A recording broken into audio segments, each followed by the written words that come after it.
رنجشین و بشی نداد پروری نشه لیادم آدم هی من بولتنان هر حول آدم بکارکم من لجری حبی نداد پروری و بشخوران واده ایغموا دن حال برن برنوا شطا ممنان بس میلتی نابه ابد زیمان پرکار برنج کشان و شکوی چلادکان ای حوریانی رنجی کران بنو میدانی خودخان اما همو با یک سری دبین حز و پشتیوان دنها برن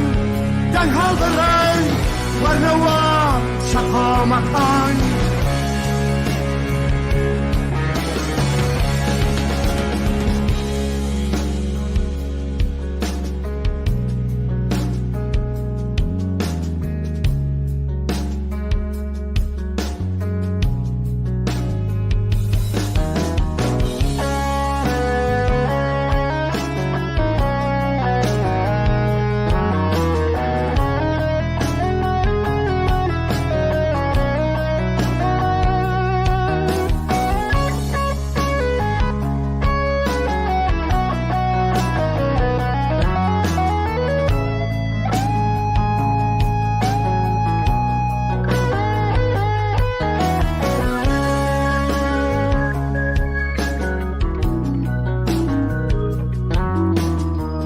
رنجشینو بشی نداد پروری نشه لیادم آدم هی من بولتنان هر حول آدم بکارکم من لجری حبی نداد پروری و بشخوران واده ایغموا دن حال برن ورنوا شطا مکان کنشان من ناروخنه ولی برزو ما پیرون من آدمی نمانوه بروکنو شطا مکان راجگار کمر دل شنازی و کامدان با طرف سوری خیاوانو شنکان دنها برن ورنوا شقا مکان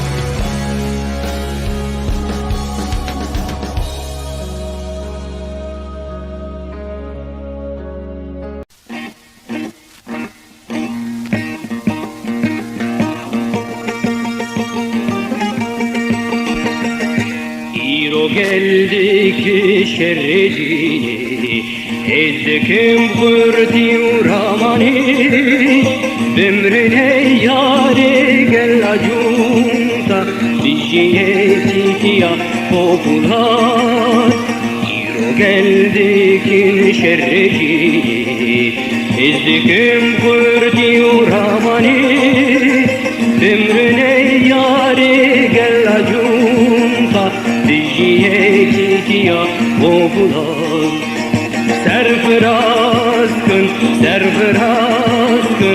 serfiraz kın ala azadiye serfiraz kın ala azadiye serfiraz kın pişkinin zincire zordariye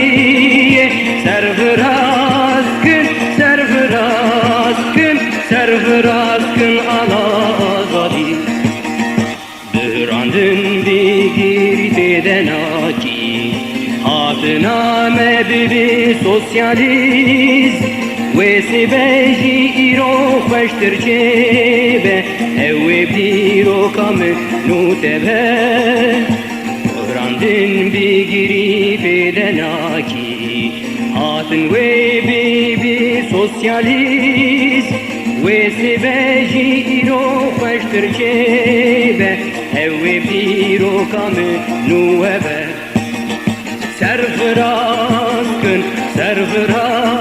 kın Pişkinin zincire zordariye Serfiraz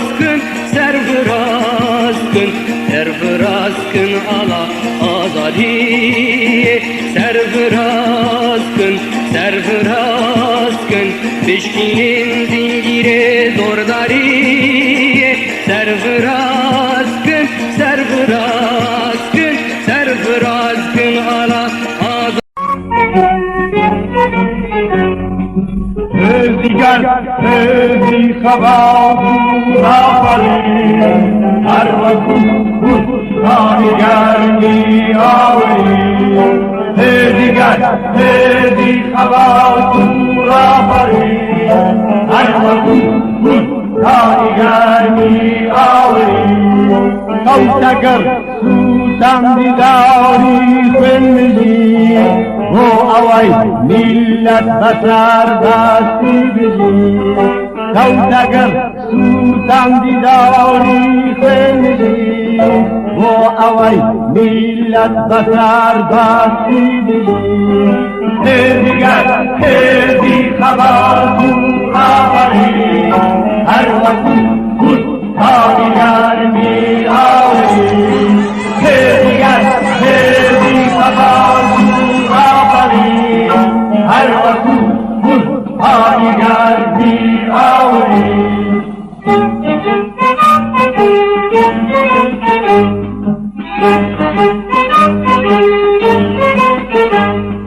کوتکوتا داری زونی دشمنی البرزوخاو هر لپوکی تابنی کوتکوتا داری زونی دشمنی البرزوخاو هر لپوکی تابنی دیگر بی خبر آفرین هر وقت دیگر می آوریم دیگر بی خبر آفرین هر وقت دیگر می آوریم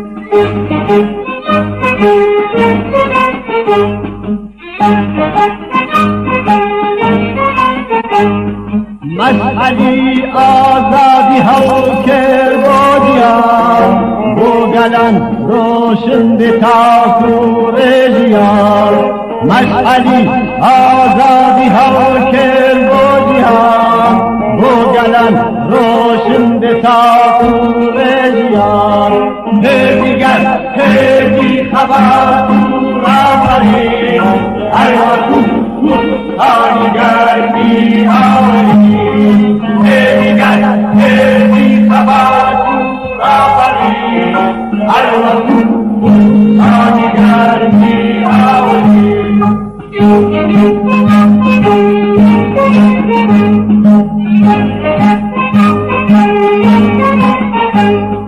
رو روی میجو برو پیش بگمان هم اسوره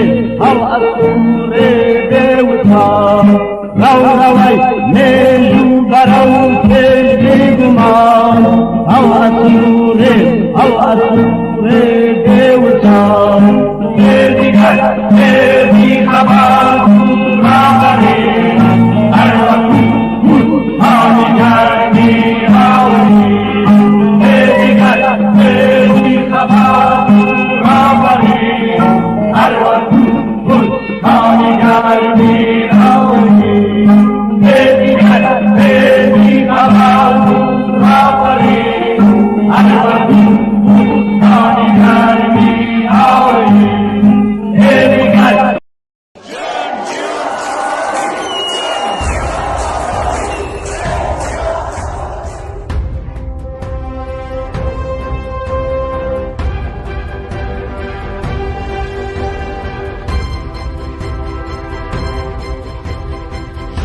جان آزادی جان آزادی جان آزادی آزادی سرچاوی خوشی شادی ناب ظلم و بیدادی سرچاوی خوشی شادی ناب ظلم و بیدادی جان آزادی بێشەنگی شۆڕەژم بێ نەسرەوتن سەرکەوتن بێ بێشەنگی شۆڕەژم بێ نەسرەوتن سەرکەوتن بێ چەقڵی چاوی دوژمن بێ ژیان ئازادی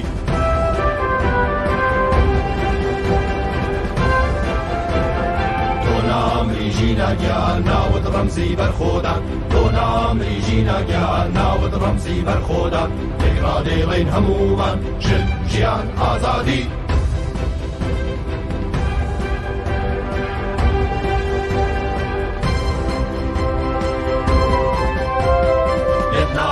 ناترسێم دەدڕوخێنم نالەرزێم لێت ناترسێم دەدڕوخێنم نالەرزێم تا ڕۆژی مردن دەیڵێم ژن ژیان ئازادی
ئاگری شۆڕشمان دوژمنی ترسان تێرچی هێنا سەر کوردستان لە قوڵایی دڵی زەحمەت کێشان ڕا هەڵیان کرد ئاڵا هەستان ڕەسان پێشمەرگەی کۆمەڵە وەک پۆڵان پێشمەرگەی کۆمەڵە. آتش انقلابمان دشمن را هراسان کرد، یورش آورد بر کردستان.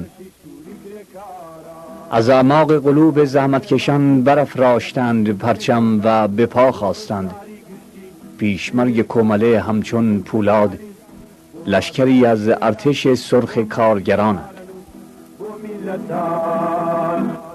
پیشمرگ کومله وەک پۆڵان پیشمرگ کومله وەک پۆڵان پیشمرگ کومله وەک پۆڵان لشکرێکی ئەردەشی سووری کرێکاران بۆ زەحمەت کێشی کورد کۆبن لە دەوری رهرو راه اتحاد مبارزه برای رهایی دانشجوی زندانی آزاد باید گردد. دانشجوی زندانی آزاد باید گردد.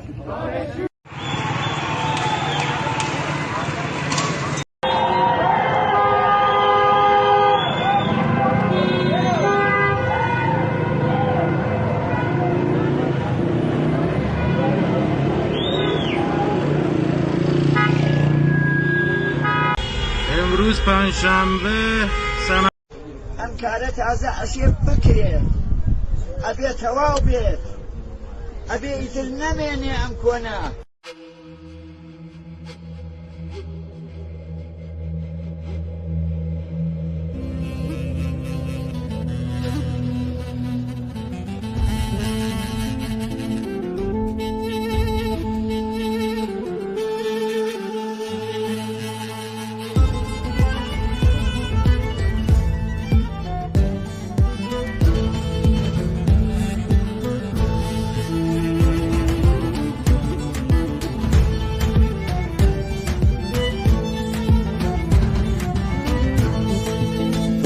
ژیان و ئازادیت کردا هاواری یەکگرت تۆژن ژیان و ئازادیت کردا هاواری یەکگرت بووی باورە و گیانی تازەی مرۆڤ دۆستی پەراگرت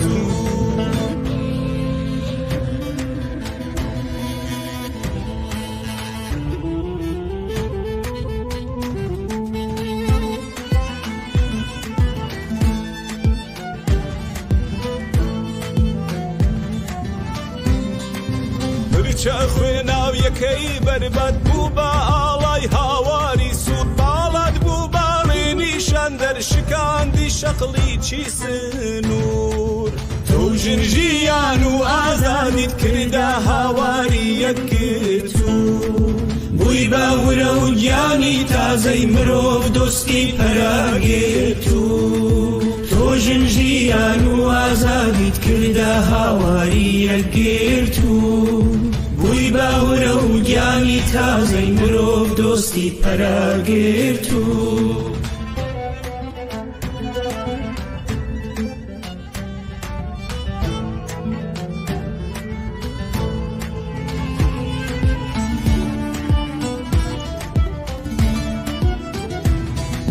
ئاوا بووی بە شمڵی هەستان ژیناکی جۆڵەی کوردستان ئاوا بووی بە شمڵی هەستان ژیناکی ژۆڵەی کوردستان گرکانی هەڵچوونی ورەی لاوانی گیان لەسەر دەستان تۆ ژن ژیان و ئازادیت کردا هاواری یەکگرت و تۆ ژن ژیان و ئازادیت کردا هاواری یەکگرت و بووی باورە و گیانی تازە کیژ و کوڕ بەرەو داهاتوو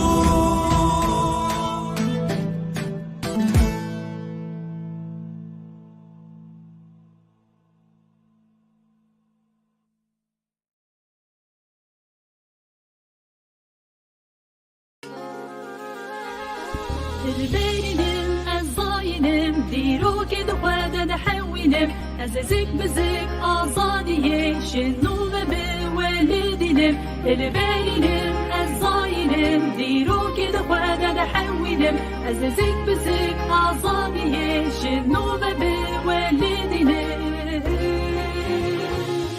دلبرینم از زاینم دیروک دخواه دحوینم از زک بزک آزادیه شنو و به والدینم دلبرینم از زاینم دیرو که دخواه دحوینم از زک بزک آزادیه شنو و به والدینم از درکبم از بکرم از ببجم از بکنم کسنی کارل سر من دیار بدش بو من کسنی کارل سر من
چارن و صاحبون خواه از تجاری قبول نکم بریار لسر جیان خواه از جنو بنویسم چارن و صاحبون خواه از تجاری قبول نکم بریار لسر جیان خواه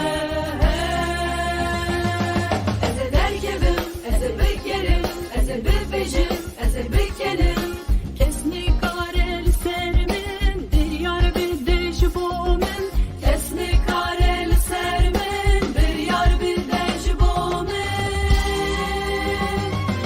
شته چیه تو کی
pasına, kavga derde deva için, birimiz hepimiz için,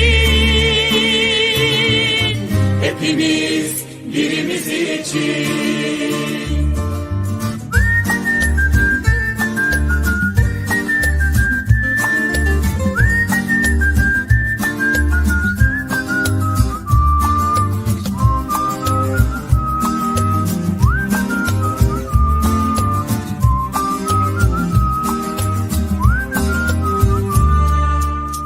Büyüktür halkın elleri, kenetli elleri, alır duvarın ardından, yalnız koymaz ellerini. Yazılsın bir kez daha tarihin ak sayfasına, kavga derde deva için, birimiz hepimiz için, hepimiz birimiz için.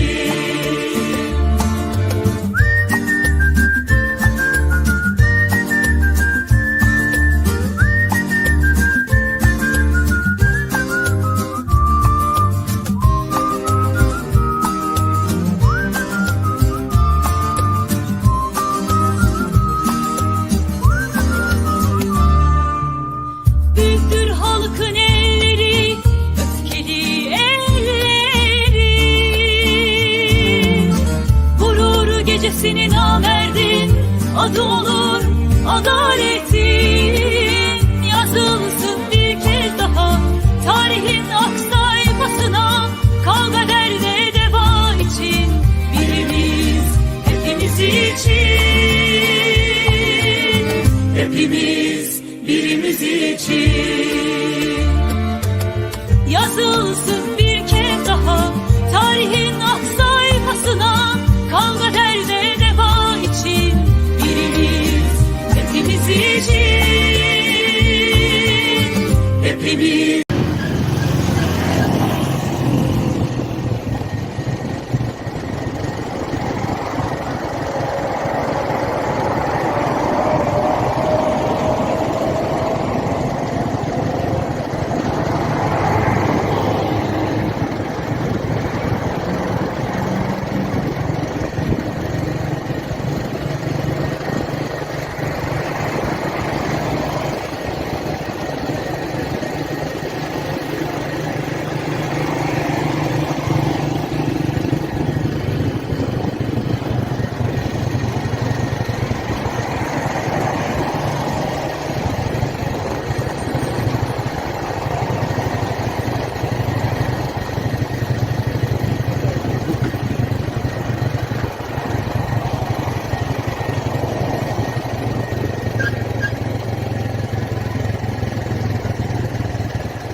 ئێرە بۆ کاونە شاوری شەهید وەستە ئەحمەدی کوهگەردی قارەمانە.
الشهر شنو؟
ئێرە ورمەیە تاتیلی بازار ڕۆژی شەمە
ئێرە ڤۆکاونە شاوری شەهید وەستە ئەحمەدی کوهگەردی قارەمانە.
بەڵێ بینەرانی خۆشەویستی تەلەڤیزیۆنی کۆمەڵە سڵاوی گەرمی ئێمەتان پێشکەش بێت. ئەمڕۆ 9 ڕەزبەر 1401 هەتاوی بەرامبەرە لەگەڵ 1 ئۆکتۆبری 2022 زاینی. وێڕای هاوڕێمیر لە خزمەتانداین بۆ پێشکەشکردنی بەرنامەی ڕاستەوخۆ کە تایبەتە بە ڕۆماڵی هەواڵ و ڕاپۆرتەکانێک کە ئێوەی خۆشەویست لە مانگرتنی گشتی لە کوردستان و ئێران بۆمان دەنێرن. هەواڵەکان باسەواکەن کە کوردستان خۆرۆشاوە ئەمڕۆژ. 9 ڕەزبەر چووە ناو مێژووی خەباتی پڕ لە شانازی خەڵکی شۆڕژێڕی کوردستان. بەڵە بینەرانی ئازیز لە لای منیشەوە سڵاوتان لەبێت. هیوادارم کە لە هەر شوێکان ساغ و سڵامەت بن. هەرو جۆرێک کە هاوڕێ ئاکۆ ئاماژەی پێکرد بەرنامەی ئەمڕۆمان تایبەتە بە مانگرتنی ئەمڕۆ شەممە 9 مانگی ڕەزبەری 1401 هەتاوی. دەتوانن بەم ژمارە تەلەفۆنەکە لەسەر شاشەی تەلەفۆنەکەتانە بە تەلەگرام هەروەک تا ئێستا بۆتان نردوین وێنە و ڤیدیۆ و پامەکانتان بنێرن بە ژمارە 2045 71 64 50 24. چاوەڕوانتانی و ئێمەش هەم ئێوە و هەم بینەرانی ئازیز ئاگادار دەکەینەوە لە هەواڵ و راپۆرتەکانی شارەکانی کوردستاندا. هەڕێکۆ چی بووە پەیامان باتوە لە ڤیدۆکان هاوڕێیانمان پێشتر تا ئێستا لە بەیانی زووەوە بڵاویەکەنەوە لە بەرنامەی ڕاستەوخۆ. زۆربەی شار و شارچکەکانی کوردستان بەدەم بانگەوازی کۆمەڵە و لایەنە سیاسیەکانەوە هاتن و ئەمڕۆ دوکان و بازاڕیان داخست و مانیان گرت. ئەم مانگرتنە هەروەک پێشتر ڕامانگەیان دەبوو بۆ ناڕزایەتی دەربڕین بوو دژ بە و هێرشەی کە کۆماری ئیسلامی کردیە سەر بنکەکانی هێزە سیاسیەکان لە کوردستانی باشوور و کە بووە هۆی گیان لەدەستانی تعدادێکی زۆر پێشمەرگە و برینداربوونی تعدادێک پێشمەرگەی لایەنە سیاسیەکان. هەروەها دژ بەو دەست بەسەر ڕاگرتن و کوشتن و ئەزیەت و ئازاری خەڵک لە ناو خۆی وڵات و بۆ درێژە پێدان بەو خەباتەی کە ئێستا لە کوردستان و ئێران لە ئارادایە. خەڵکی خۆشەویستی کوردستان جارێکی تر نیشانیاندا کە کۆماری ئیسلامی ناتوانێت کەلێن بخاتە نێوان حیزبە سیاسیەکان و کۆمەڵانی خەڵک و جەماوەری خەڵک لە کوردستان. ئەمانە دوو لایەن یا دوو هێزی لێک جیاکراونین. بەڵێ هەواڵێکمان لە بانەوە پێگەیشتواڵێ شاری بانە دوکان و بازاڕیان داخستووە. بژی جەماوەری خۆشەویستی شاری بانە و بژی ئەحزابی ئۆپۆزیسیۆنی دژ بە کۆماری ئیسلامی بژی هێزی پێشمەرگە. بڵێ هەوراکۆ هەر ئێستا پامێک گەشتووە بە دەستمان کە لەگەڵ ئەوەی کە لە کوردستان مانگرتنی سەرتاسەری بەڕۆژوە لە زەنجان دانیشگاکانیش هەمزەمان لەگەڵ کوردستان دەستیان کردووە بە ئێعتساب و مانیان گرتووە. هەر ئێستان پامەمان بەدەست گەشتووە بینەرێکی ئازیزمان بە ڤیدیۆ بۆی نردوین ڤیدیۆش بنێرینە دەست هاوڕێیانی ئۆتاق فەرمان کە دواتر لە کاتی خۆیدا بڵاویکەنەوە. پیرانشار، مەهاباد، شنۆ، بانە، بۆکان، سنە، ئەوەی کە تا ئێستا هاوڕێیانشمان بە راپۆرتی ڤیدیۆ یا تەسویری پێشکەش ئێوەی خۆشەویستیان کردووە نیشانەدات کە زۆربەی زۆری جەماوەری خۆشەویستی ئەم شارانە تا ئێستا بەدەم بانگەوازەکەەوە چوون. هەروەک هاوڕێمیری شاری پێدا دانەژویەکانی شاری زەنجانیش پێدەچێ و چاوەڕوانی ژەکرێت کە باقی شارەکانی تر و هەروەها دانیشگاکانی تری ئێران بەدەم ئەم بانگەوازەوە هاتبێتن. هەواڵەکان بە مازی گەیشتن بەدەستمان حتمما بۆتانی باسەکەین بە وێنە و بە ویدۆش هەوڵەدەین بڵای بکەینەوە. بڵێ هەر ئێستا پامێکمان بەدەست گەشتووە لە بۆکانەوە نووسێتی سڵاتان لەبێت هاوڕێیان ماندوو نەبن دڵنیا بن زۆر شت دەگۆڕدرێت خەڵک لەو تەبلیغاتانەی دەوڵەت قەت نەترساوە لە ئێستادا ترسی سەیر لە دەوڵەتدا پەیدا بووە و دەوێت بە هەر جۆرەك بێت خەڵک چاوترسێم بکات بەڵام خەیاڵی خاوە تەنیا نیگەرانی خەڵکیش ئێوەن و ئەو ئۆپۆزیسیانی کە لە دەرەوەی وڵاتن بژی هێزی پێشمەرگە سەرکەوێ بزوتنەوەی شۆڕشگێرانەی خەڵکی کوردستان ئەم پەیامە لە بۆکانەوە بە دەستمان گەیشت ئێستا زۆر سپاس بۆ ئەم بینرە عەزیزە.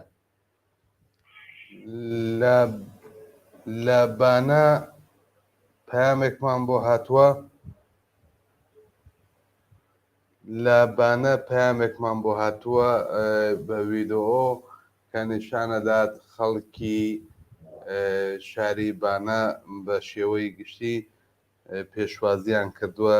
من ئەم ویدۆم نات بۆ بەشی هاوڕێیانمان لە وتاقفەرمان کە لە کات و مەجای پێویستە بڵای بکەنەوە. بەڵێ هەروەکوتم ئەم مانگرتنە پشتیوانی بوو لەو بنەماڵەی ئەو ئازیزانەی کە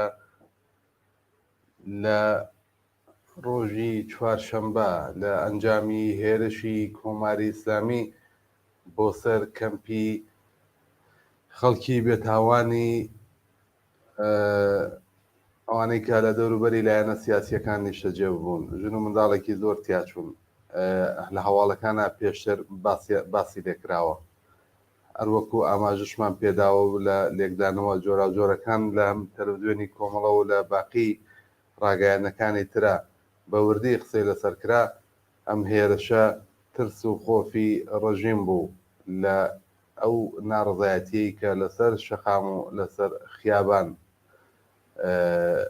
لە گۆڕێدایە هەر ئێستاکە لە ئێران و بە هێرشکردنە سەری بنکە و بارەگای لایەنە سیاسیەکان و کوشتن و بریندارکردنی کۆمەڵێک ژن و منداڵی بێتاوان ڕق و بێزاریەکی ئێژگار زۆری بەرامبەر بە خۆی زیاد کرد و ئەمەش ئەمڕۆ لە مانگرتنی گشتی خەڵکی کوردستان ئەم ڕق و بێزاریە ڕەنگی داوەتەوانێت هەر لە سەرەتاکانی بەیانیەوە خەڵک نەهاتوونەتە دەرەوە لە ماڵ و دانیشتن و دوکان و بازاڕیان داخستووە.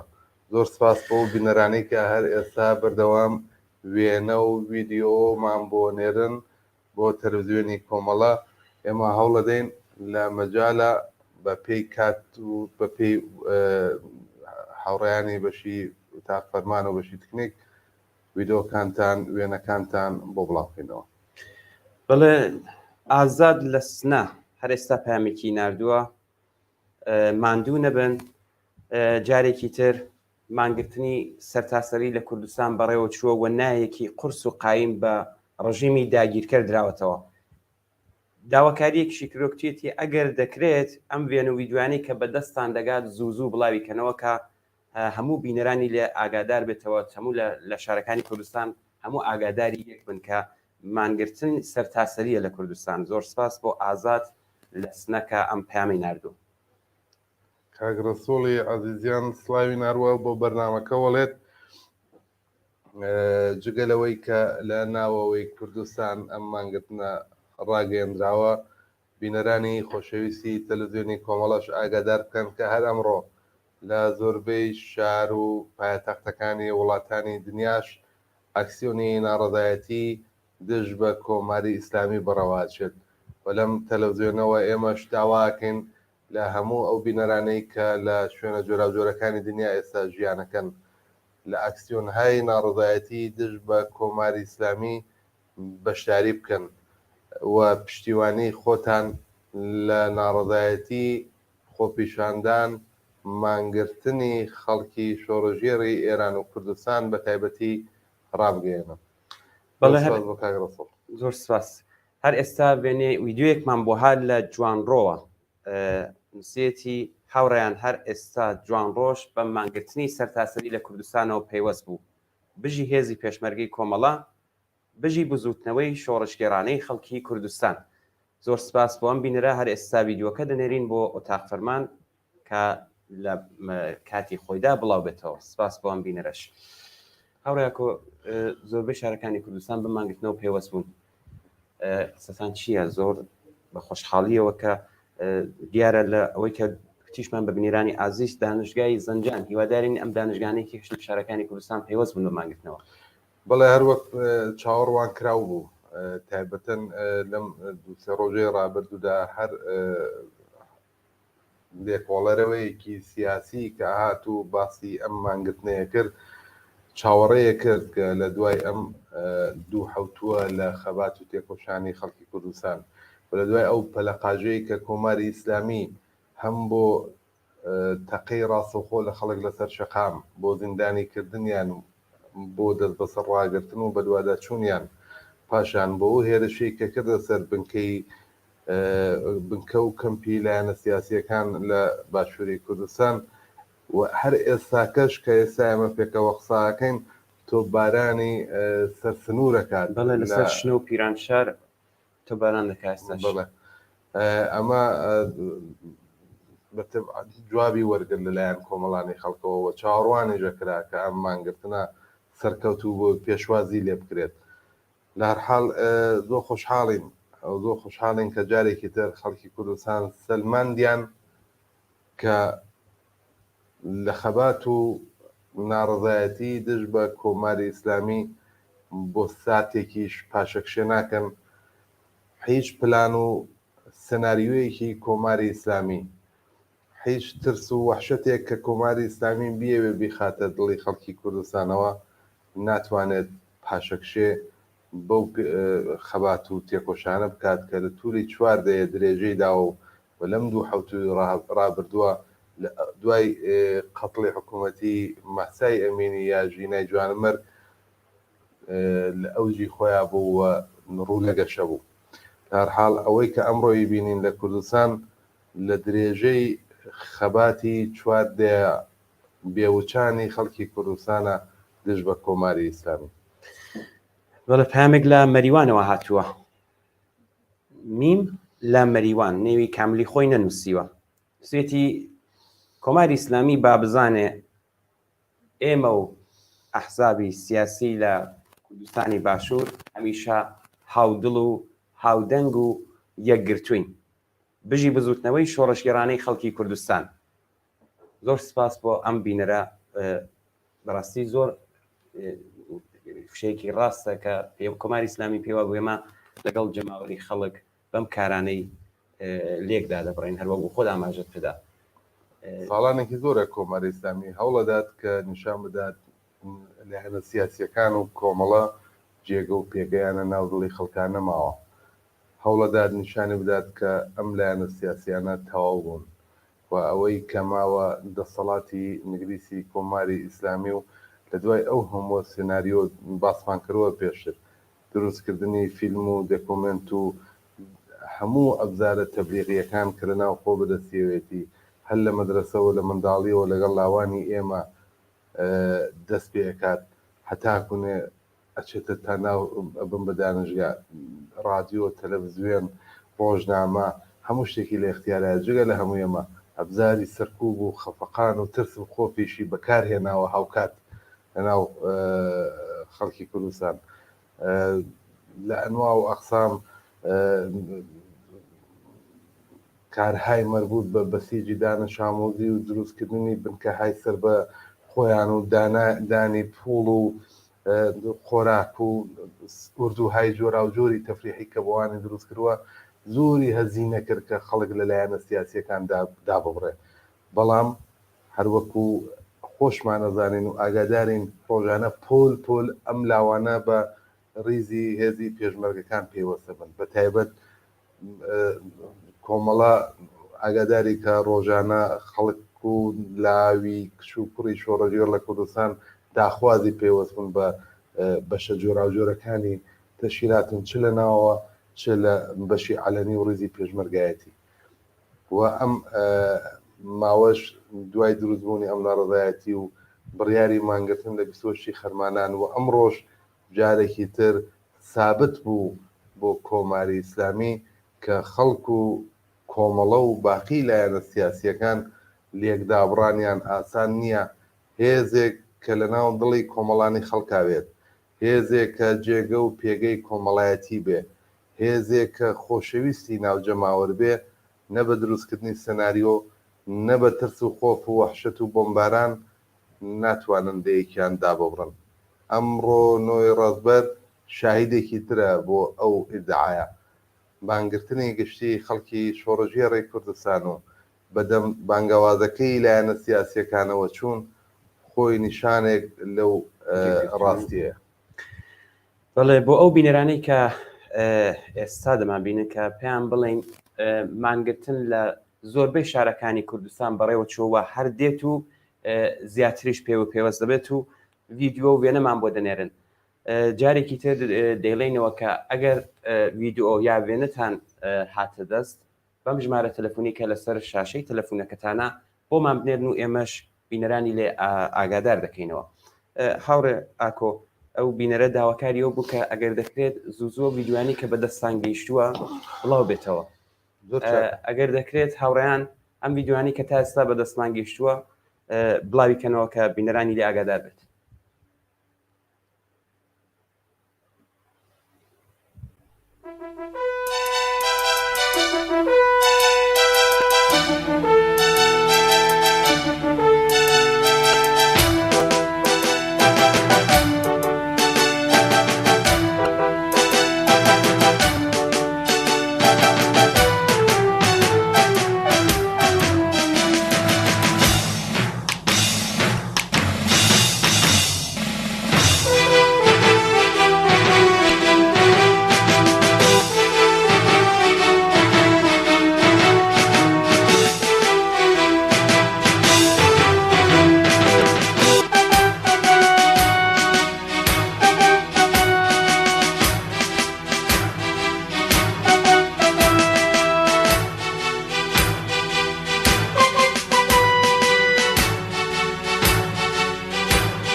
ئێرە بۆ کاونە شاوری شەهید وەستە ئەحمەدی کوهگەردی قارەمانە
ئێرە ورمەیە تاتیلی بازار ڕۆژی شەممە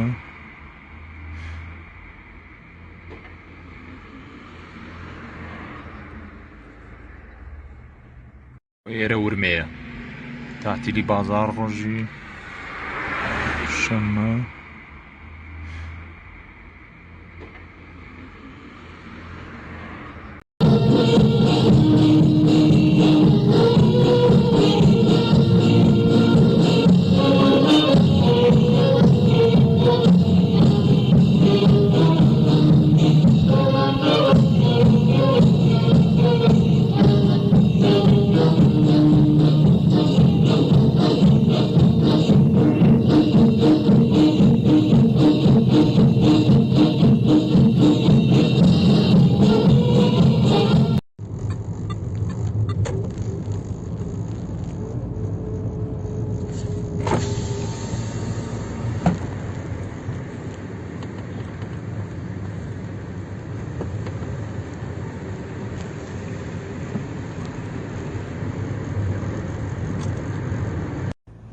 ئەوە شاری شنۆ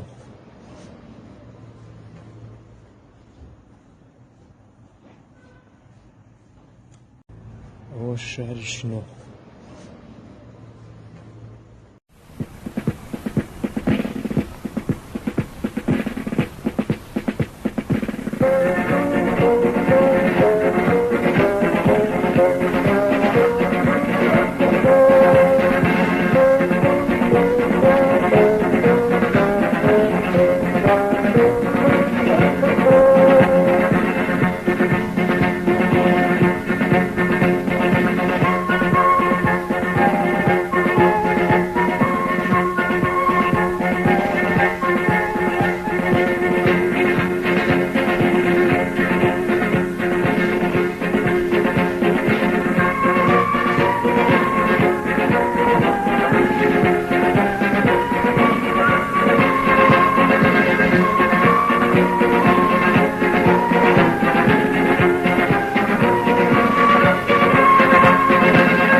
شەممە 9 مێهر دوکان و بازاڕەکانی سەقستەوەی بەسراوە. مەرگ و نەمان بۆ جمهوری ئیسلامی.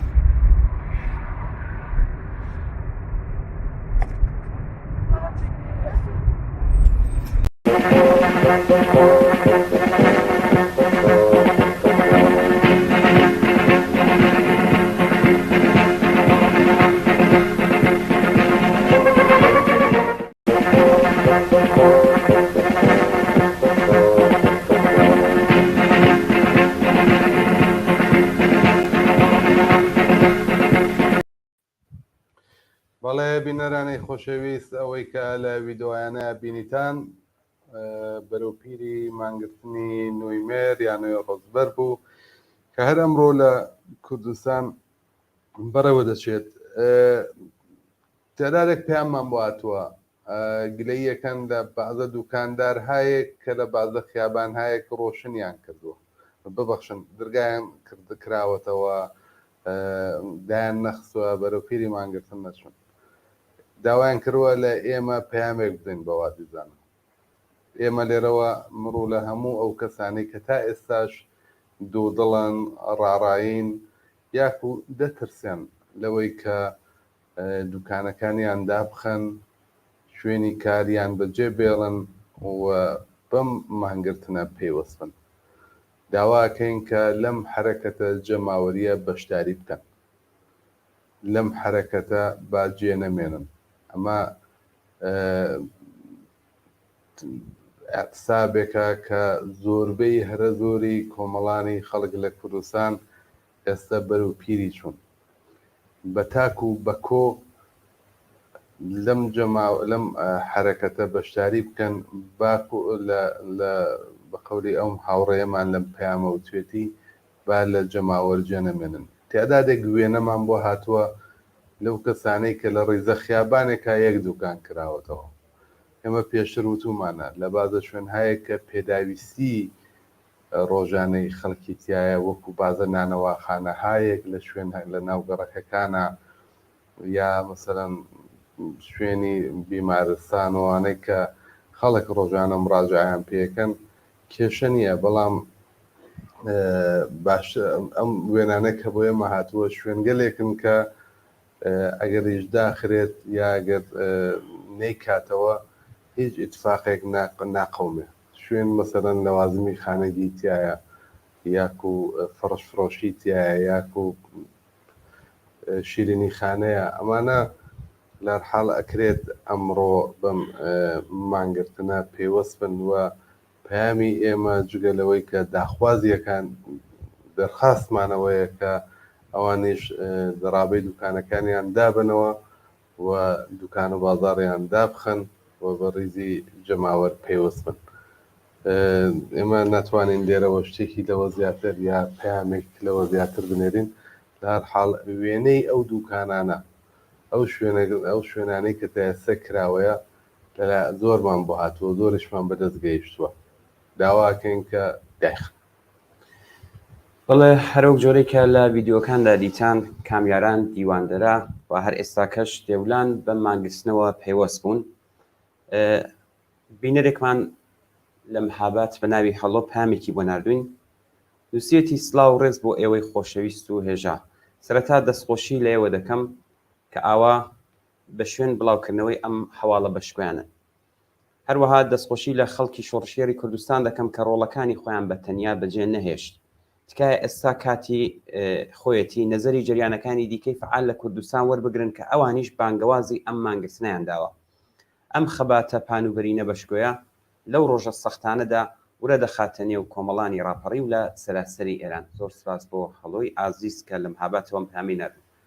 حتممە ئەگەر مجال بوو هاوڕێ ئاکۆ ئەم هاوڕانی دیکە دێنینە سەرخەت و نەزەری ئەوانیش دەپرسین.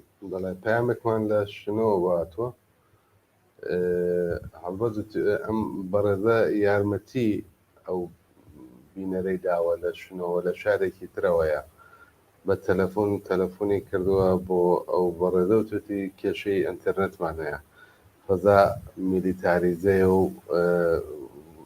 لە دوای ئەو ناڕەزایەتیانەی کە لە شنۆ پێشهات ئینتەرنێت ئاسان بۆ دەست ناکەوێت بۆیە کە داوای کردووە کە ئەم پەیامە لە ڕێگای بینەرێکی ترمان لە شاری سەقزەوە بەڕێ کردووە. توتی لە شنۆوە باستەوا کرێت کە ئەوانیش بە مانگرتن پێوەست بوون، دوکان و بازار و شوێنە گشتیەکان هەمووی داخراون، هەڵک یەک پارچە بە ئەحسابات و مانگرتنەکەەوە پێوەست بوون. جگەلەوەش هێشتا تعدادێکی زۆر لە گەنج و لاوی شۆڕژی شاری شنۆ ئەوەتان لە بەندیخانە و لە زیندان و دەست بەسەر کراون و شوێن و جێگەی زۆربەیان هێشتا نادیار و نامەعلومە و بنەماڵەیان لیان بێئاگان. زۆر سپاس بۆ و بینەرە لە شاری شنوێی خۆشەویست، بەڵام وتوێتی کە کاناڵی تەلەڤیزیۆنی کۆمەڵە بڵاوە بێتەوە و کێشەی نییە، تەنیا کێشەی ئینتەرنێتیان هەیە. بەڵێ بینەرێکیش لە دیواندەرە بە ناوی ئاسۆ نردوێتی، هەروەک ئەو جۆرەی کە هاوڕاکۆ لە بینەرێکە لە شنۆ بوو باسی کردووە، ئەویشە دەڵێ کێشەی ئینتەرنێت هەیە، هەر زۆربەی هەموو شارەکان بە مانگرتنەوە پێوەست بوون، بەڵام چون ئینتەرنێت زەعیفە نەماتوانیوە تا ئێستا وێنە و ڤیدیۆکان بنێرین. لە ئاخریشدا نووسیەتی سەرڕای ئەو هەموو هەڕەشا و گوڕەشانەی کە هێزە ئەمنیەکان کردویانە، بەڵام جارێکی تر ئێمە یەکگرتووی خۆمان نیشاندا. بژی بۆ ئاسۆی بەڕێز کە لە دیواندەرەوە ئەم پامی هات. لە شاری ئیلامیش بە مانگرتن پێوەست بوون، دوکان و بازار هەمووی داخراوە و بکەم شوێن هەیە، تەنانەت نووسێتی دەستفروشا هەم بە ئێتساب پێوەستن. هەر حاڵ سپاس بۆم بینەرە لە کۆتاییە نووسێتی ئێمە هەمومان پێشمەرگەین شاری ئیلامیش. زۆر سپاس بۆم بینەرە لە شاری ئیلام، سڵاو ڕێز بۆ ئیلامی خۆشەویست. بەڵێ شاری ئیلامیش بە مانگرتنی گشتی نوێی ڕەتبەر پێوەست بووە. دێهگولانی شەروە فەلەکەی مرۆتی جگەلەوەی کە دوکان و بازار داخراوە، لە فەلەکەی مرۆتی ناڕزایەتی و بۆقی ممتدی ماشینیش ئەوانەی کە لە ناو شارن بۆق لێدەن، بەڵام دوکان و بازاڕیان داخستووە.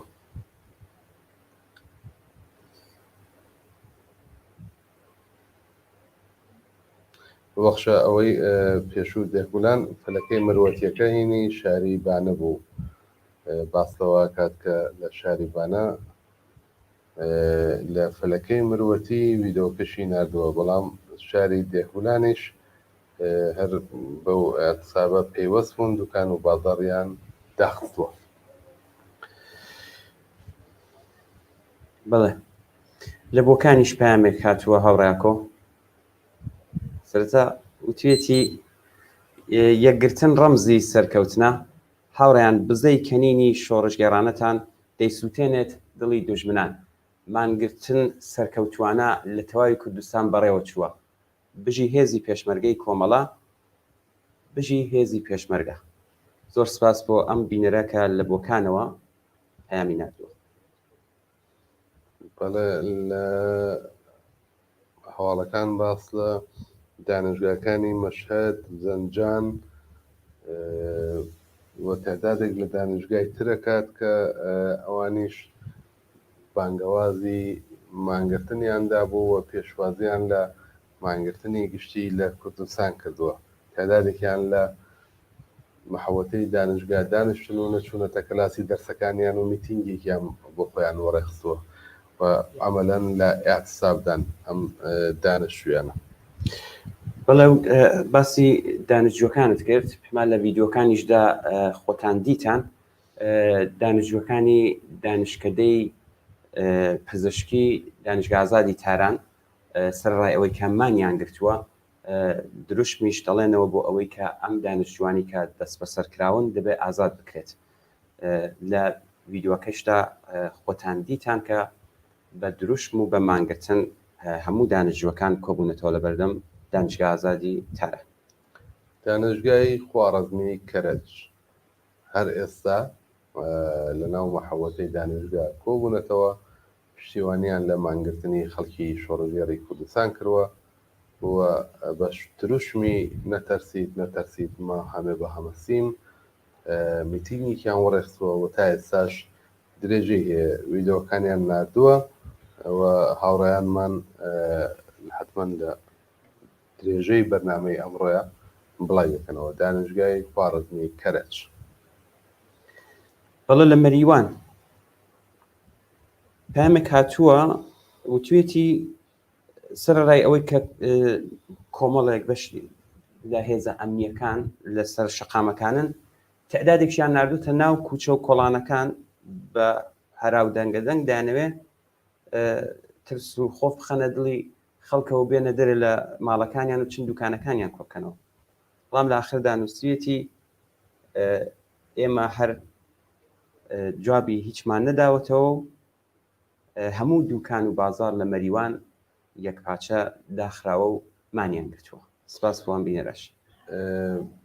کاکستاری فەتحی پەیامی نردووە دەڵێ ئەگەر مەجال هەبێت لای منیش هەر چەند ڕەنگ وەختە بەڵام پێم خۆشە 2 دقەیەک کاتان بگرم و بێمە سەر خەت داواکەین لە هاوڕێیانی بەشی تکنیک هاوڕێ کاروانی خۆشەویست ئەگەر مەجال هەیە لە توانێت هاوڕێستاری فەتحی یا هاوڕێستاری ئەوێ هەنگ لە کانەداوە بێنێتە سەر هێڵ زانین چ پەیامێکی پێ بۆمان حتمما خۆشحاڵە بین ئەگەر کاکسەر بتوانێت کاتی هەبێت بێتە سەر خەت بەسەر چاو کاکسەر حتمما.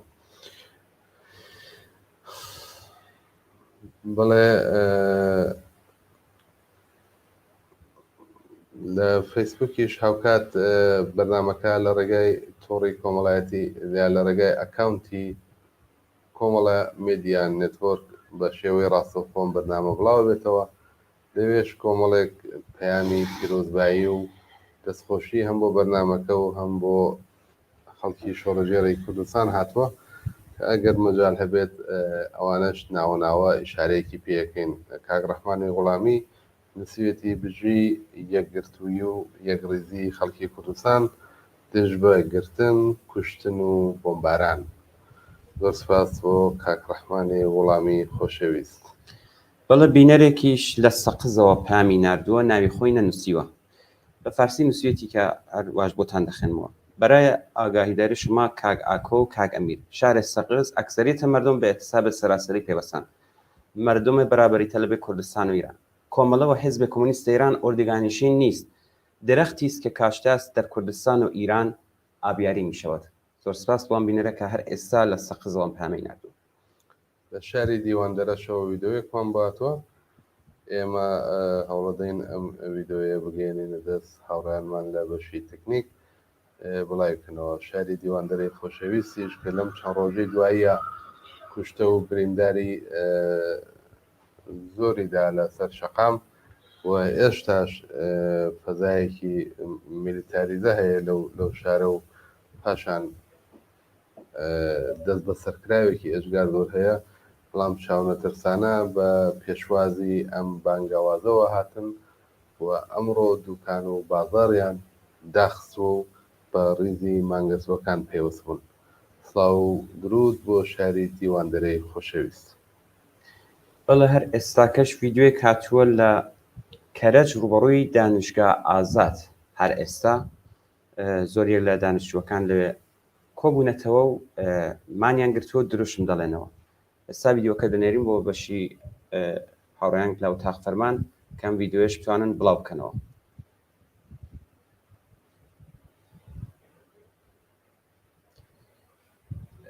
هاوڕێیانی ئۆتاق فەرمان ئەگەر کاکسەتار هاتە سەر هێڵ حتمما ئاگادارمان بکەن. وەڵا هاوڕێ کاروانە گەرمکانی بێت لەگەڵ کاکستارە پەیوەندی تەسویریمان بۆ جۆر بکەیت داوای کردبوو کە خۆشحاڵە بۆی کە مانگرتنەکە سەرکەوتوو بۆ لە کوردستان و ئەوێت لە 2 دقەیەکە لە ڕێگای تەلەڤیزیۆنی کۆمەڵە ئیبرازی خۆشحاڵی بکە و پەیامێک بنێرێت بۆ خەڵکی شۆڕەژێڕی کوردستان.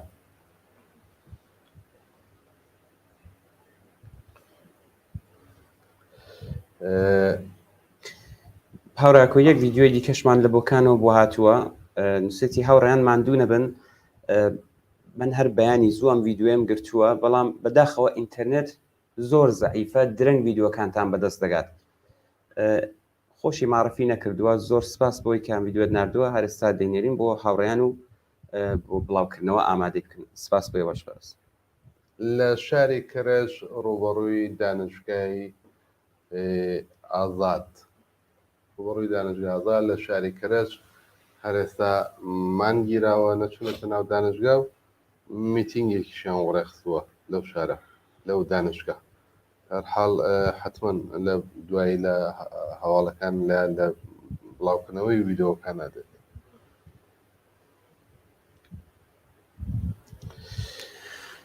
بەڵێ هەڕامێر هەر وەکو پێشتریش لە بەرنامەکانی پێشوو ئاماژەمان پێدا مانگرتن و حساب وەک تاکتیکێک کە خەڵکی کوردستان بەدەیان جار لە واقع جۆرە و جۆرەکانە لە جەرایانی کوشتنی ناجوان مێرانەی شوانەی سێقادر و لە شانزەی گەلاوێشکە کۆمەڵە و بڕیاری مانگرتنەکەیدا پاشان لە جەرایانی ئەعدامی کورداری کەمانگەر و هاوڕێیانی لە جەرایانی ئەعدامی ڕامینی حسێن پەنایی و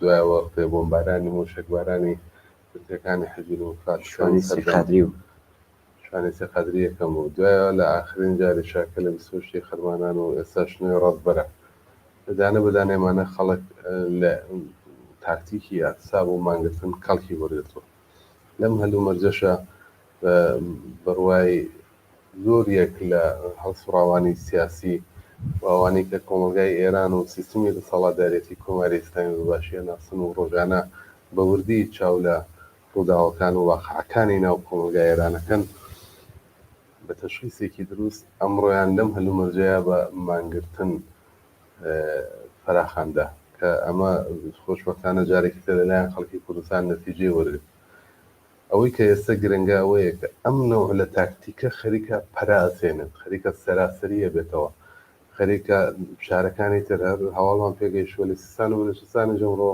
بۆ پێشوازی لە خەڵکی کوردستان مانگرتن کراوە لە زۆربەی شار و شارچکەکانە هەرچەندە سیستان دوێنەکە لە شاری زاهدان لە دوای نوێژی جمعات تەقە ڕوبەڕووی تەقە بوونەوە لەگەڵ هێزەکانی ڕژیم هەم لە خەڵکانێکی زۆر لەو ناوە بێتاوان تیاچون لار حاڵ یەک دوودانە دەرەجەداری سەر بە ڕژیمیش تیاچون بەڵام ئەمڕۆ ئەوانەی شمانیان گرتووە هاوکار لەگەڵ خەڵکی کوردستان و ئەمە خەریکە بێتە دەرسێک و ئەزمونێک بۆ واقعی شارەکانی تری ئێران ئەگەر ئەم نوع لە خەباتە ئەم نوع لە تاکتیکە سەراسەری بێتەوە تودەی بێتەوە بەتایبەت بەشی کرێکاران و کرێکارانی سەنعەتی و شوێنهای حەساسی اقتصادیە و وڵاتە و کرێکارانی نەوت و پترۆشیمی بگرێتەوە کاری کۆماری ئیسلامی یەکسەریە بە قەولی زۆریەک لە لێکۆڵەرەوەکان پشتی کۆماری ئیسلامی ئەشکێنێت بە تاکتیکی ئەقساب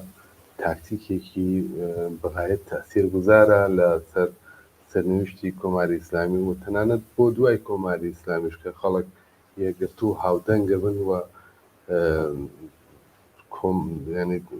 ئەگەر قرار بێ ئینقلاب بکرێت کۆماری ئیسلامی بڕۆخێ هەڵک منسەجمە بێ واتوانێت ئالتەرناتیڤێکی باشتر و لە جنسی خۆیان دانێن بۆ دوای کۆماری ئیسلامی لار حاڵ خەڵکی کوردستان بەهۆی هەبوونی ئەحزابی سیاسی کە گوێی لێ ڕاگرن بە ڕاهنمودەکانی تەوەجۆهەکەن و جوغرافیایەکی فرەحیزبیەوە هەموو حیزبەکانیش مێژوویەکیان لە خەبات و تێکۆشان هەیە و ئەم حیزبانە جێگە و پێگەی کۆمەڵایەتیان هەیە ئەتوانن ڕاحەت بە پێی شرایەتی مەوجود تاکتیکی مبارزە هەڵبژێرن بەڵام بەداخەوە تا ئێستا لە ئاسی سەراسەری ئەو لایەنە سیاسیانە تاوە حەدێک کە حیزبە کوردیەکان لە کوردستان جەماوەری بوونەتەوە نەبوون بەڵام کەمە کەمە پێچێت کە کوردستان بێتە ئەزمون بێتە دەرس بێتە هێمایەک بۆ باقی شارەکانی تریش تا ئاسی سەراسەریەوە بەڵێ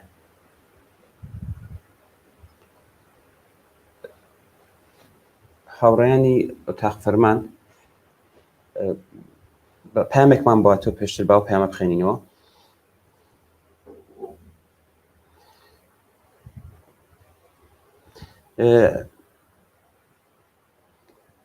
کاک ئەیوب دەرباغیان پامێکی بۆ نردین دووسێتی باس سەرجەم ئاکارە جنایەتکارەکانی ڕژیم بێوەڵام نەهێڵینەوە جوابی شیاوی خۆی لەلایەن جەماوەڕ و پێ بدرێتەوە.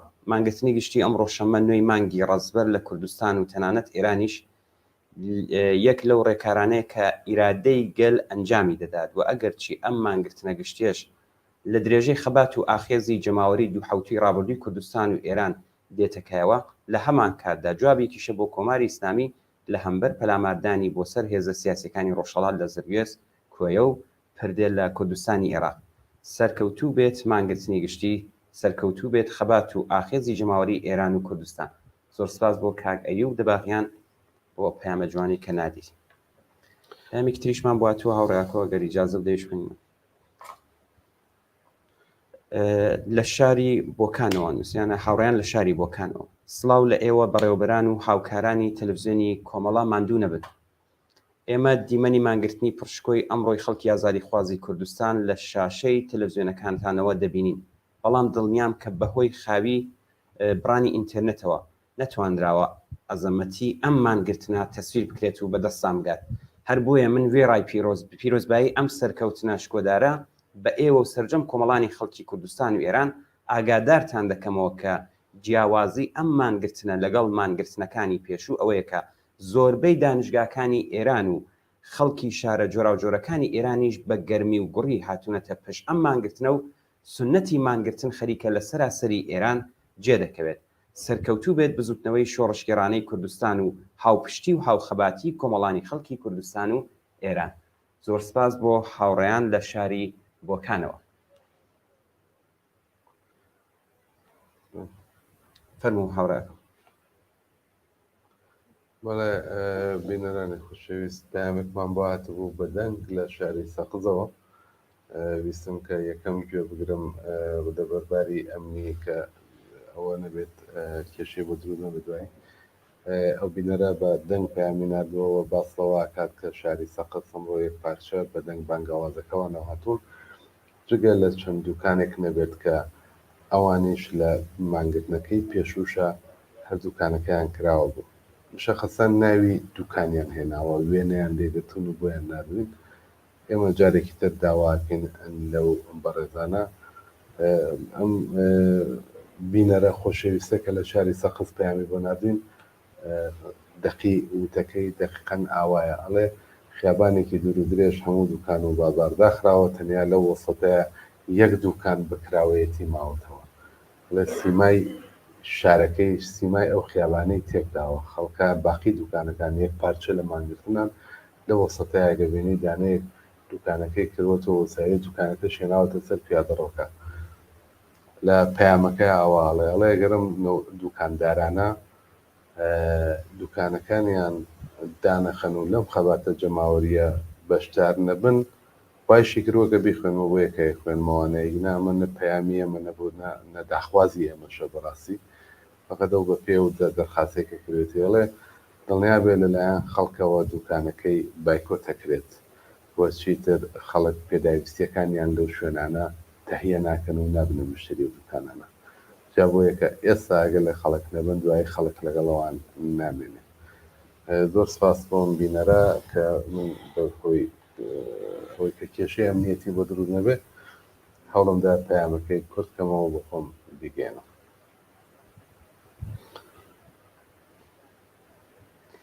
چەند ویددیوەک ببینین هاوڕێ ئاکۆ چون ئەم بینەرانە زۆر جار پەیام دەنێرن کە ویددیوەکان کە بەدەستان دەگات بڵاو بنەوە بۆمان ئەگەر هاوڕیان لە ئۆتاق فەرمان یەک دقە با من یەک پەیامی تر خوێنمەوە چەند سانەیەک کاک عەلی محەممەد لە ڕێگای تۆڕی فەیسبووکەوە کە بینەری بەرنامەکەی نووسێتی سەرکەوتوو بێت خەباتی عەداڵەتخوازەی خەڵکی کوردستان بۆ هەڵپێچان و لابردنی ستەم و نادادی. سپاس بۆ کاک عەلی محەممەد. کاک ساری ئەوێ هەنگیش هێشتا نەیتوانیەوە بێتە سەر هێڵ ئەگەر توانی بێتە ناو ستیدیۆ حتمما کاکسار دوایی بڵاوکردنەوەی چەند ویدۆیەک وەسڵەکەینەوە بە ستیدیۆ لە خزمەتانە بن. بینەری چەندانە ویدۆ ڕاپۆرت بن لە خزمەتاندا دێنەوە.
لە وردەکاری و هەندێک زانیاری زیاتری ئەگەر سابێت بە ئێمە و بە ئێوەشی ڕابگەێنێ. هاوڕێ حەسەن سڵاو لێ بێم، کاتت باش. سڵاو لە ئێوە لە هاوکارانتان لە بینەرانی تەلەڤیزیۆنی کۆمەڵە.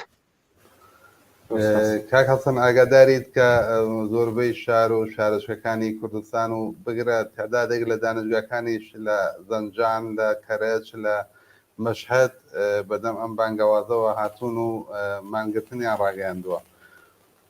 وتم زانم یەکەم دوایین هەواڵ و زانیاریەکانت چی هەیە زیاتر لەسەر ئەو بابەتە ئەگەر هەواڵێکی ترت پێ؟ دووهەم هەڵسەنگاندنت بۆ چی بوو، چۆن بۆ خەڵک ئاوا؟ ئەلبەت دیارە لە بەرنامەکانی تر و لە کات و ساتەکانی ترە هەر کاتە دەگرینەوە، بەڵام ئەگەر ئێستا لەو شەرایەتەیە هەتا پێمان بڵێ بزانین ئێستا وەضعیەتەکە چۆن دەبینی؟ بەپێی ئەو زانیاریانەی کە لەحزە بە لەحزە بە ئێمە تا ئێستا لە هەمووی شار و شارۆچکەکانی کوردستان مانگرتنی گشتی دەستی پێکردووە بە بانگەوازی لایەنە سیاسیەکانی کوردستان. ئیسلامی هەر لە دوێنێشەوەکەوە هەوڵی داوە کە فەزای هەموو شارەکانی کوردستان زۆر زۆر میلیتاریستە و نیزامی بکات. هێزێکی زۆر بەڵام هێزێکی ماندوو ڕژاونەتە سەر شەقام و مەیدان و کۆڵانی شارەکان. بەیانی زوو ڕایانگەیاندووە کە هەر کەس دوکانەکانی نەکاتەوە پلۆم دەکرێت، هەر کەس بچێتە سەرکار نەچێتە سەرکار کاری لە دەست دەدات و ئەنواعی تەرفەندی لەو نەوعانەیان بەکارهێناوە. ئەنترنێتی تقریبەن هەموو شارەکانی کوردستانیان بڕیوە، هێزەکانیان بە کالیبر 50 و بە ئەسلحەی نیوە قورسەوە لە ناو شارەکانە خەریکن مانۆر لێدەن. و خلاصە ئەوەی کە جەمهوری ئیسلامی پێی وابووە ڕێکارە بۆ بەرگریکردن لە مانگرتنێکی گشتی بەکاری بردووە. بەپێی دوایین هەواڵەکان هەر لە ورمێوە شنۆ، نەغەدە، مەهاباد، سەردەشت، بۆکان، بانە، سەقز، سنە تا دەڕواتەوە ئیلام لە هەموو شارەکان مانگرتنی گشتی دەستی پێکردووە و بەردەوامە و بەپێی ئەو معلوماتانەیش کە بە ئێمە دەگات مانگرتنی ئەمڕۆکە تەنانەت لە مانگرتنی دووشەمەی 2 هەفتە لەوە پێش سێبەرەکەی سەنگینترە و هەمەگیرترە. لەگەڵ زۆر کەس کە قسە دەکەی دەڵێت تەنانەت ئەو دوکانانەیشی کە پێویستی بووە بۆ پێداویستی ڕۆژانەی خەڵک ئەوانەش داخراوە، مەدرسەکان و ناوەندەکانی تر هەمووی داخراوە. بۆیە ئەو بانگەوازە بە تەواوی گرتوویەتی و جارێکی دیکە خەڵکی کوردستان یەک ڕفراندۆمی گەورەیان لەگەڵ جمهوری ئیسلامی کرد و لەو ڕفراندۆمەدا لایەنە سیاسیەکانی کوردستان، کۆمەڵانی خەڵکی کوردستان یەکدەنگ و یەکگرتووانە سەرکەوتوو بوون و جارێکی دیکە نیشانیاندا کە جمهوری ئیسلامی لە کوردستانە بێگانەیە و هیچ ڕەفتێکی بەم کۆمەڵگایە نییە. تاو جێگایی بە دەرەوەی کوردستان دەگەڕێتەوە. ئێو پەیوەندیانەی کە ئێمە هەمانەوە و هەواڵانێکی کە بڵاو بوونەتەوە تقریبەن لە زۆربەی دانیشگاکان هەر لە بەیانی ئەمڕۆکەوە مانگرتن دەستی پێکردووە لە ئەنواعی دانیشگای جۆراوجۆر کە لە تاران هەیە، لە ئیسفەهان، لە کەرەج، لە مەشهەد، لە زۆربەی شوێنەکانی دیکە مانگرتنی دانیشتجویان دەستی پێکردووە، پڕیشان هاتوونەتە ناو مەیدانەکانی دانیشگا و دروشم دەدەن ما هەمە با هەم هەستی، نەتەرسید نەتەرسید، مەرگ بەر دیکتاتۆر، دانیشتجووی زیندانی سیاسی دەبێ ئازاد بکرێ. ئەوە دانیشگاکان. لە زاهیدان مانگرتنی گشتیە. منتەقەی سیستان و بەلوچستان لەوێ داوایان کردووە کە ئەمڕۆکە مانگرتن بێ. خۆتان دەزانن کە دوێنێکە ڕژیم جەنایەتێکی زۆر گەورەی لە منتەقەی سیستان و بەلوچستان کرد لە کاتێکدا کە لە دوای نوێژ خەڵک هاتبوونە شعاریان دەدا، عەکسی مەحسایان پێبوو، دیفاعیان لە کوردستان و لە خواستی ژنان دەکرد، کەوتنە بەر تەقەی هێزە سەرکوتکەرەکانی جەمهوری ئیسلامی، ژمارەی گیانیان بەخت کرد، ژمارەیەکی زۆرتریش بریندار بوون. ئەمڕۆکە هەم بە ئەتراز بەو تاوانەی دوێنێکە و هەم بە هاوسۆزی و هاودەنگی لەگەڵ خەڵکی کوردستان مانگرتنی گشتی لە زاهیدان و لە منتەقەی سیستان و بەلوچستانیش هەیە.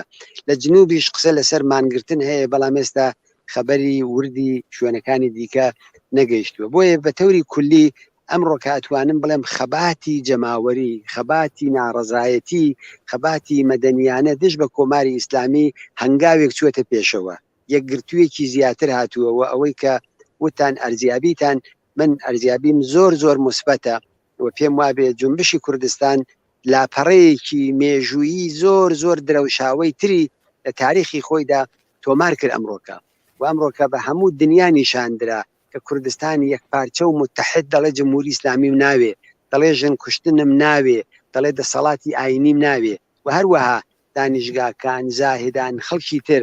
بەڵام ئەوەمان لەبیر نەچێت کە فەزایەکی بە شدت نظامی هەیە لەلایەن فەرماندەکانی سپاوە، لەلایەن بەیتی ڕاهبەریەوە بە تونترین شێوە هەڕەشەیان کردووە.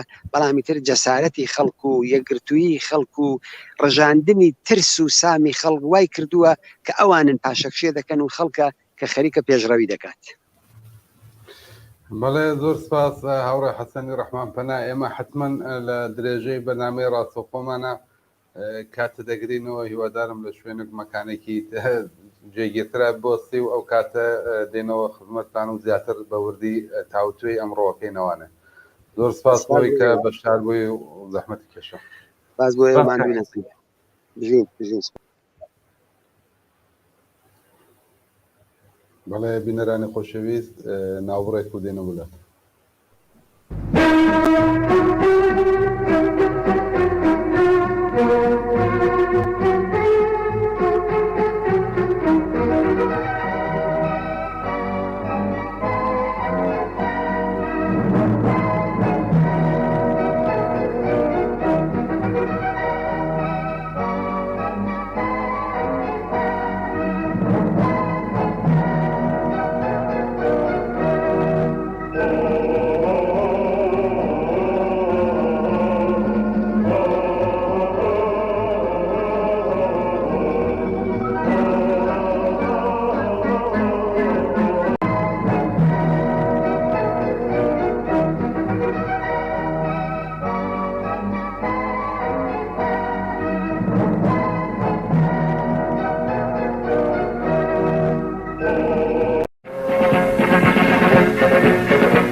زندانی سیاسی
لێرە بۆ کاونە شاوری شەهید وەستە ئەحمەدی کوهگەردی قارەمانە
شەممە 9 مێهر دوکان و بازاڕەکانی سەقز تەواوی بەسراوە.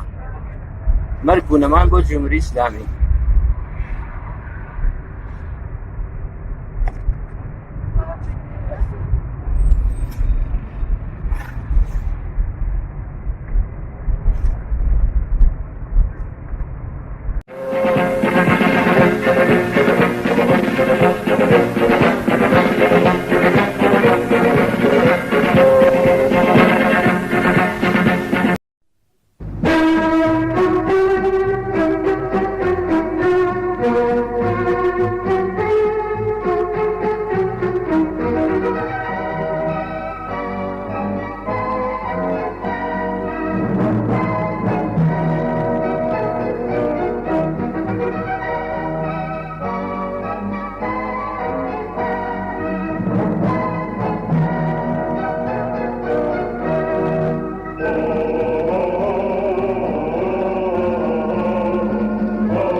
بەڵێ بینەرانی خۆشەویستەوەی بینیتان چەند ڤیدۆ ڕاپۆرت بوو لە مانگرتنەکانی ئەمڕۆی شارە جۆرا و جۆرەکانی کوردستان. بینەرێکمان بناوی کاگ ئارێز لە شاری ستاڤانگێڕی نۆروێژ پەیامی بۆ ناردین، ڕخنەیەکی گرتەوە توێتی کە پێشتر ڤیدۆمان بۆ ناردوون، ئەلبەتە هاوڕێ ئارێزی زەندیە، سڵاومان هەیە بۆیە بۆ هاوڕێ ئارێز، توێتی کە لە ستاڤانگێڕی نۆروێژ ڤیدۆمان بۆ ناردوون لە ئەکسیۆنی ناڕەزایەتی تا ئێستا بڵاو نەبووتەوە.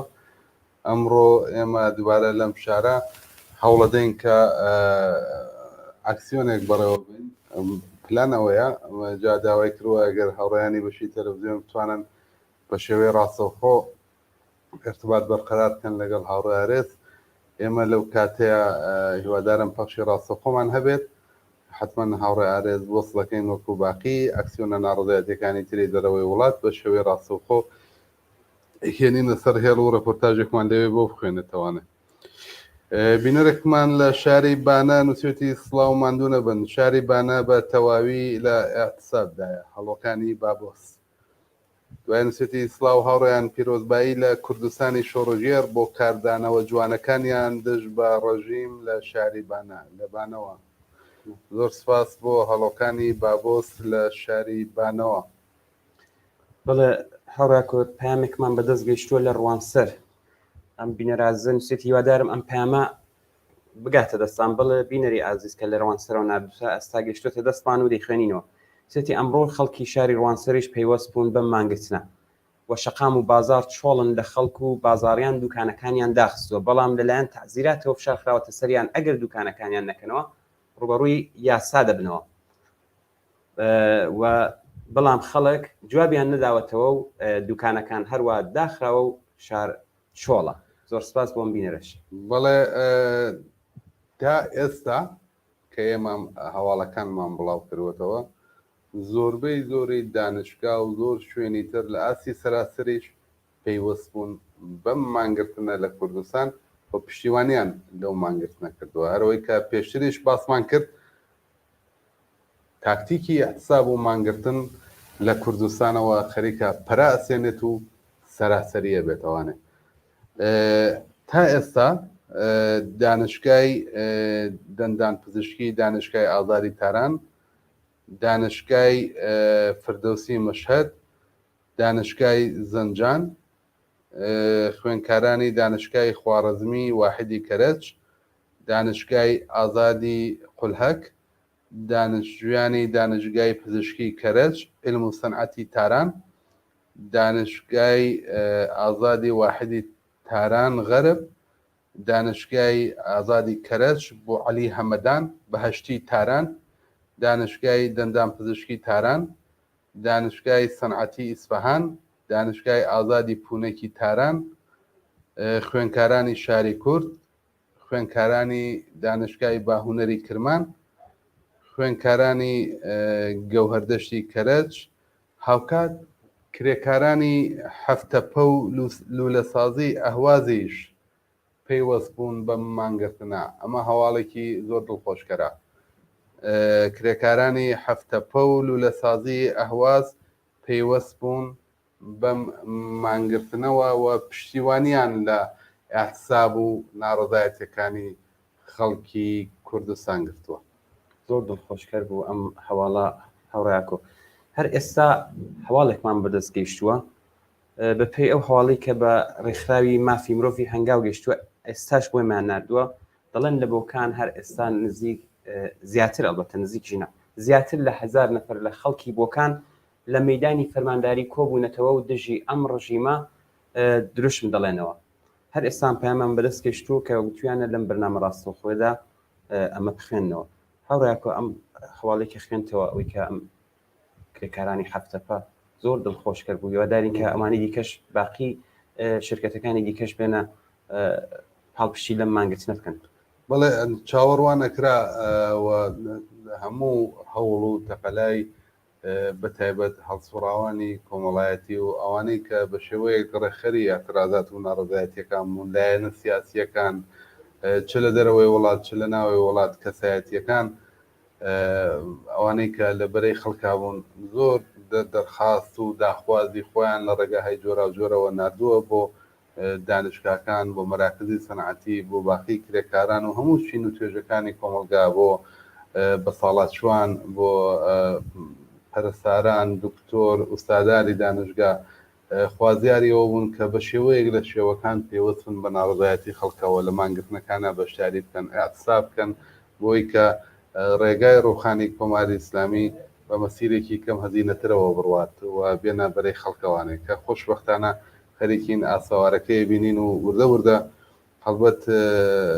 کرێکارانی هەفتەپە و لولەسازی ئەهواز مێژوویەکیان لە خەبات و ناڕزایەتی هەیە و ئەوان ئەزمونێکیان لەو بوارەیە هەیە هەر بۆیە کە سەریع توانیان پێوەست بن بەم ناڕزایەتی و ئەحسابەوە و ئەمە هەم بە قازانجی خۆیانەوە هەم بە قازانجی باقی چین و توێژێک ناڕازیەکانی ناو کۆمەلگای ئێرانە کە پرۆسەی ڕوخانی کۆماری ئیسلامی و هەر وەکت من هەمیشە ئەوە ئەڵێمەوە لە قسە باسەکانەیە لە هەر کات باس لە ناڕزایەتیەکەین دوای ڕوخانی کۆماری ئیسلامیش گرنگە کە خەڵک ئەلتەرناتیڤیان چی بێ جێگزینیان چی بێ ئەم پرۆسەیە ئەم سەراسەری بوونەوە و پێیوەستبوونی خەڵک هاوڵی وتحاد کومەکەکە کە پرۆسەی جایگزینی کۆماری ئیسلامیش لە دوای ڕوخانی ئاسانتر و کەم هەزینەتر بێت بۆیە هیوادارین ئەم بەشە لە ناڕەزایەتی هاوڵی هاودەنگی لە ئاستی سەراسەریە پێک بێنێت و هەموو چین و توێژەکانی ناو کۆمەلگاوە لە سەروی هەمووانەوە کرێکاران و کرێکارانی بەشە جۆراجۆرەکان دانشجوەکان و هەموو گەنجانی تینوی ئازادی لە ئێران و کوردستان هەڵسەف بن متحد بن داخوازیەکانیان یەک بێت بۆ ڕوخانی کۆماری ئیسلامی و بۆ وەدیهاتنی ئاواتەکانیان دەڕێگای بەدەسەڵاتگەیاندنی خۆیانەوە. هەواڵەکان هەر بەردەوام دێت ویددیو ئەو کلیپ و عکس و راپۆرتمان بەردەوام بۆ دێت باس لە بەرەو پێشوونی ئەحساب و مانگرتنەکانەکرێت لە بەعزە شوێنێکە خەریکن بە میتینگەگات خۆپیشاندانە خەڵک بۆ قلێدا و لەناو ماشینا بە شێوەی ئاعترازەکەن بینەرێک نووسیەتی ئەم بۆ قلێدانە بەعزە شوێنهایەک زیاتر لێ درێت کە بەعزە دوکانهایەک کراونەتەوانێت ئەڵێ تعدادیان زۆر کەمە بەڵام بە نیشانەی ئاعتراز بۆ ئەو دوکاندارانەیە زیاتر تا ئەوەی کە بیانەوێت حرەکەتێکی تر وەڕێ بخەن فعلەن ئەمان ئەیانەوێت کولی پرۆسەی مانگرتنەکە لانیکەم ئەمڕۆ بە سەرکەوتوی کۆتایی پێبێت دوای ئەو وەختێکە ئەگەر حرەکاتێکی تر لازم بوو یا بزانین چاوەڕێشتی ترەکەن بەڵام ئێستا تعدادێک لە دوکانەکان ئەوانەی کە بەیانی دایان نەخست بوو یا دوودڵ بوون یا دەترسان تعدادێکی زۆریان دایانخستووە ئەجملە لە شاری سەقەس لە شاری بانە لە سنا کە ئەم هەواڵانەوە بە وێنەکان بۆیان نردوین وێنەی بازە دوکانێکیان نردووە کە بەیانی کرابەوە ئێستا وێنەیان نردووە کە ئەوانەیش دایان خستووە تعدادێکیان هەمویان نا ئێمە هیوادارین ئارەزووەکەین کە هەموو ئازیزانش کە بە هەر هۆکارێک بە هەر دلیلێک تایسا دوکانیان دانەخستووە بێنە ناو ڕیزی مانگرتوان و دوکان و بازاڕیان تەحتیلکەن و بە مانگرتنی گشتی پێیوەست بن. بەڵێ ڤیددیوەیەکمان بووە تۆ لە دزەی مەرگەوەڕ لە تەوابعی دەوروبەری ورمێ کە ئەمانیش بەم مانگرتنەوە پەیوەست بوون هەروەها لە شیناوای پیرانشاریش ئەم مانگرتنە بەردەوام و ئەوانیش هەر لە بانی و دوکان و بازاڕیان داخستووە.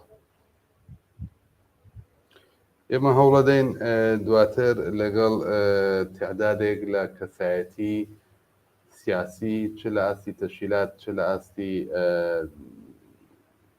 دەرەوە و لە ناوە و لە دەرەوەی وڵات لە حاڵ پەیوەندی بگرین هەڵسەنگاندنیان هەبێت لەسەر ئەم بارودۆخی کە ئێستایین ئێمە هەوڵماندا ئەم بەیانیە زیاتر راپۆرت بڵاو بکەینەوە زیاتر لێکدان ڤیدۆ و کلیپ و وێنەکانتان بۆ بڵاوکەینەوە زیاتر بڵێن کە خەڵکی کوردستان بە خۆشحاڵیەوە ئەم جارش بە قەولی هاوڕێ حەسەن وتی کە لەم ڕەفراندۆمەشە جارێکی تر نایەکی گەورەیان بە کۆماری ئیسلامیوت و بەڵەیەکیان بە خۆیان و بەلایەنە سیاسیەکان وتەوە و بە شێوەیەک پەیمانیان نوێ کردەوە بە شێوەیەک جارێکی تر هاوپەیمانی خۆیان لەگەڵ کۆمەڵە و باقی لایەنە سیاسیەکان دووپات کردەوە کە ئێمە لەگەڵ یەکین و پشت و پەنای یەکین هەتا گەیشتن بە ئاواتەکانمان و ئەمە زیاتر ویسمان ڕۆماڵی ئەو هەواڵ و راپۆرتانە بکەین لە درێژەی بەرنامەکانمان کە پاشنیوەڕۆ دوای ساعاتێک 2 ساعات لە پەخشی نۆرماڵی بەرنامەکانی تەلەڤیزیۆن بچێتە پێش ئێمە هەوڵەدەین جارێکی تر بینەوە بە شێوەی ڕاستەوخۆ بەڵام چاوەڕێی راپۆرت و ڤیدۆ و نەزەر و بۆچوونی ئێوەشین هاوکات وتم هەوڵەدەین کە تعدادێ خەڵکی تریش بێنێنە سەر هێڵ و هەڵسەنگاندنمان هەبێت بۆ ئەمڕۆ بۆ ڕووداوەکەی ئەمڕۆ بۆ مانگرتنەکانی ئەمڕۆ چ لە کوردستان چ لە ئاسی سەراسەری. بەڵێ ڤیددیوەیەکمان هەرێستا بەدەستگەیشتووە لە شاری سنا نووسێتی سلااو هاوڕیان ماندوو نەبن ئەم مانگرتنە سەراسەریە بە تایبەت لە شاری سنەوە کە من دەینێرم بۆ پاڵپشتی لە پێشمەرگەکانمانە بژی هێزی پێشمەرگا بژی بزوتنەوەی شۆڕشگێڕانەی خەڵکی ئازادی خوازی کوردستان زۆر سپاس بۆم بینەرە ئەلان ڤیددیۆکەش دەنێرین بۆ هاوڕیان لە بەشی ئۆتاق فەرمان کە دواتر بڵای بکەنەوە هاوڕاکە کاتمان زۆر کەم ماوە ئەگەر پێم هاتووە بەعام کاتمان تەواو بوو بەڵێ ئێستا دێنەوە بۆلاتان تا دیداری دووبارە بژین بە شادی بەرنامەکانی تەلەڤیزیۆنی کۆمەڵە درێژەیە بێت هەواڵ و راپۆرت بەردەوام دێتە سەر شاشەی تەلەڤیزیۆنەکەمان ئەتوانن بینەری بەرنامەی تەلەڤیزیۆن من بەڵام بۆ بەشی ڕاستەوخۆ و چانەگەگرین دێنەوە وڵات.